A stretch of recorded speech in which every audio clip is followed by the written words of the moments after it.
레디아 공주 6. 무궁무진 조화가 나오는 우주의 눈동자. 우주의 중심인 아홉별 왕국의 특산품인 다이아몬드 눈동자가 있는 만든 다이아몬드 탑 궁전은 햇빛은 물론이고 별빛에도 눈부시게 빛나며 웅장하고 아름다운 자태를 밤낮으로 뽐냈다.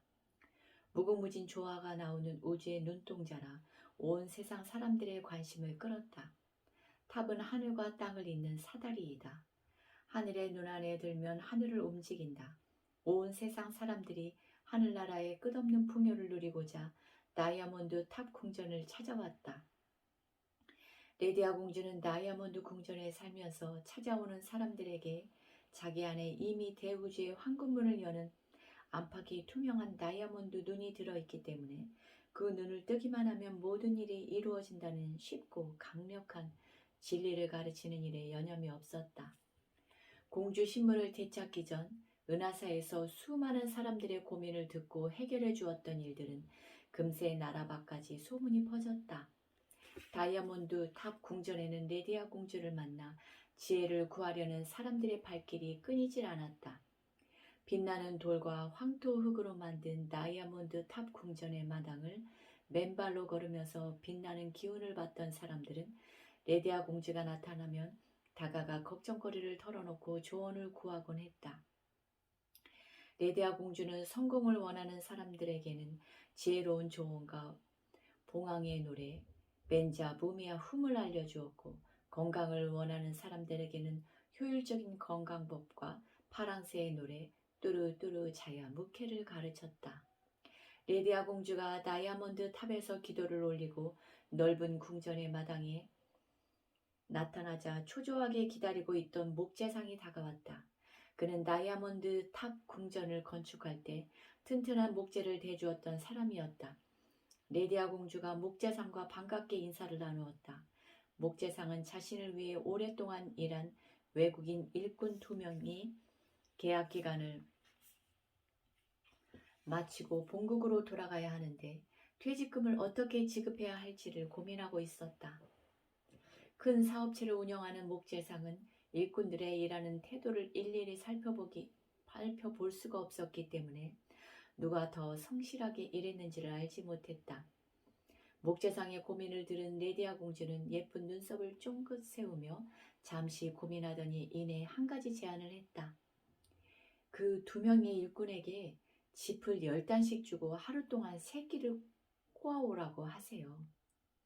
레디아 공주의 말을 들은 목재상은 영문을 몰랐지만 일단 레디아 공주가 시키는 대로 2사람에게 새끼를 꼬아오라고 시켰다. 새끼줄은 목재를 묶는 데 쓰이는 재료이기 때문에 목재장에서 일하는 일꾼들에게 새끼줄을 꼬는 일은 기본 중에 기본이었다. 하지만 목재상이 맡긴 마지막 일감을 대하는 2사람의 태도는 사뭇 달랐다. 일꾼 중 한 사람은 이제 근무가 다 끝나고 본국으로 돌아갈 텐데 열심히 일할 필요가 있을까 하면서 새끼줄을 대충대충 만들었다. 한편 다른 한 사람은 그동안 잘 대해준 목재상의 은혜를 생각하며 최선을 다해서 새끼줄을 만들었다. 집 10단으로 제대로 새끼줄을 꼬면 엄청난 길이가 된다. 2사람의 일꾼이 만든 새끼줄은 10배 이상 길이 차이가 났다. 목재상은 각자 만든 새끼줄을 든 일꾼 2사람을 데리고 다음날 다시 레디아 공주를 찾아왔다. 레디아 공주가 하나는 길고 하나는 짧은 새끼줄을 보더니 목재상에게 질문에 대한 답을 알려주었다. 2사람의 일꾼이 만든 새끼줄에 꽉 찰 만큼의 엽전을 퇴직금으로 주세요. 목재상이 맡긴 일을 기쁘게 한 사람의 새끼줄과 불평하며 한 사람의 새끼줄은 차이가 날 겁니다. 그게 평소 그 사람의 일을 대하는 태도를 나타냅니다.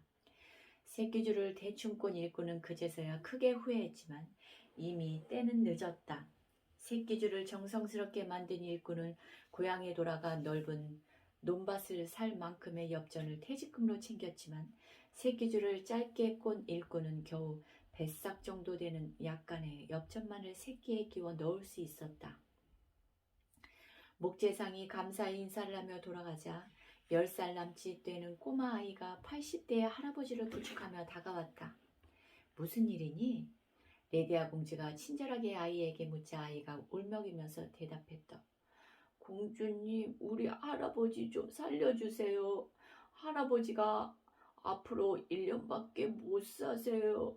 사람의 목숨이 언제까지 이어질지 정확하게 아는 것은 하늘뿐이었다. 그런데 아이는 할아버지의 수명이 1년뿐이라고 명확하게 말하고 있었다. 영문을 알 수 없는 레디아 공주가 자초지종을 묻자 아이가 울먹울먹거리면서 대답했다. 아이의 고향에서 다이아몬드 궁전으로 오는 길에는 일년 바위라고 불리는 바위가 하나 있었다. 그 바위를 머리 위까지 들어 올리면 병이 낫고 수명이 연장되지만 머리 위까지 들어 올리는 중간에 돌을 놓치면 1년 안에 죽는다는 전설이 전해지고 있었다.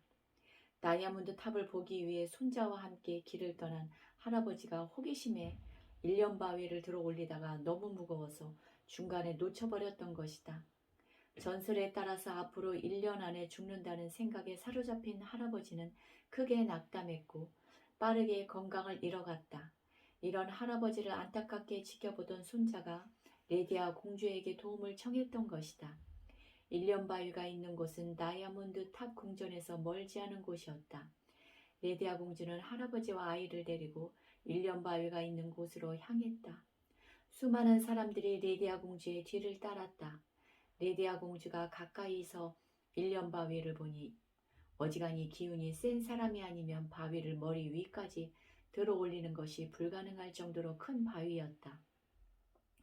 대부분의 남자들은 허리 높이까지 들어 올리다가 바위를 놓쳐버리곤 했다. 무병장수를 꿈꾸며 1년 바위를 들어 올리던 무수한 사람들이 실패를 경험한 후에 1년밖에 못 산다는 생각에 사로잡혀 깊은 병을 얻고 있었다. 아이의 할아버지와 같은 경우가 셀 수 없이 많았다.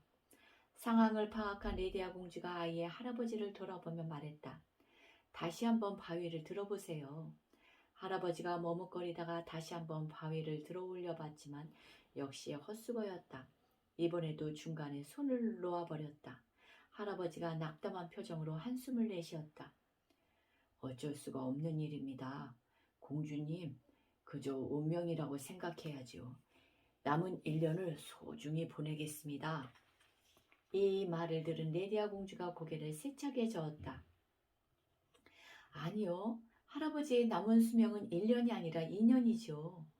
할아버지가 깜짝 놀란 눈으로 레디아 공주를 쳐다봤다. 레디아 공주가 빙긋 웃으며 설명해 주었다. 1년 바위를 들어 올리다가 한 번 실패하면 1년을 살죠? 할아버지가 고개를 끄덕였다. 레디아 공주가 다시 물었다. 그럼 2번 실패하면 2년을 살겠네요? 레디아 공주의 말이 그럴듯하자 할아버지도 고개를 갸우뚱거리더니 이내 수긍하는 표정을 지었다.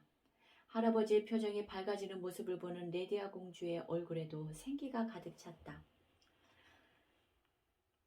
그럼 앞으로 시간 날 때마다 이곳에 오셔서 바위를 들어 올리다가 실패하는 일을 반복하세요. 한 100번쯤 하시면 저보다 오래 사실 거예요.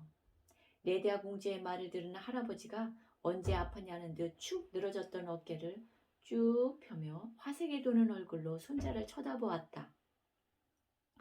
레디아 공주 주변을 둘러싼 사람들도 맞는 말이라며 박수를 치면서 함께 기뻐했다. 레디아 공주가 1년 바위 근처에 모인 사람들에게 말했다. 이 바위를 들어올리지 못한 사람들은 1년밖에 살지 못한다는 생각에 빠져 마음에 병을 얻게 되어 실제로 천수를 다 누리지 못하고 죽어갔을 겁니다. 이제부터 이 바위를 1년 바위가 아니라 100년 바위라고 부르도록 합시다. 바위를 들다가 한 번 실패하면 100년을 사는 그런 바위 말이에요. 레디아 공주의 말을 들은 사람들은 즉시 행동으로 옮겼다. 백성들에게 높은 신망을 얻고 있는 그녀의 말을 따르지 않을 이유가 없었다. 매일 하는 생각, 말, 행동이 어제의 나였고 오늘의 나이며 내일의 나가 됩니다. 사소하게 생각하는 작은 것들이 얼마나 강력한 힘을 갖는지를 깨닫게 된다면 누구나 결코 다시는 부정적인 생각, 말, 행동을 하지 않을 겁니다. 레디아 공주가 1년 바위를 100년 바위로 바꿔 부른 후에 1년 바위 때문에 건강을 해치는 사람은 한 사람도 생기지 않았다. 아홉별 왕국의 종탑에서 일정한 간격으로 종이 울렸다. 왕족과 대신들을 소집하는 신호였다. 레디아 공주가 서둘러 아홉별 왕국으로 걸음을 옮겼다. 감사합니다.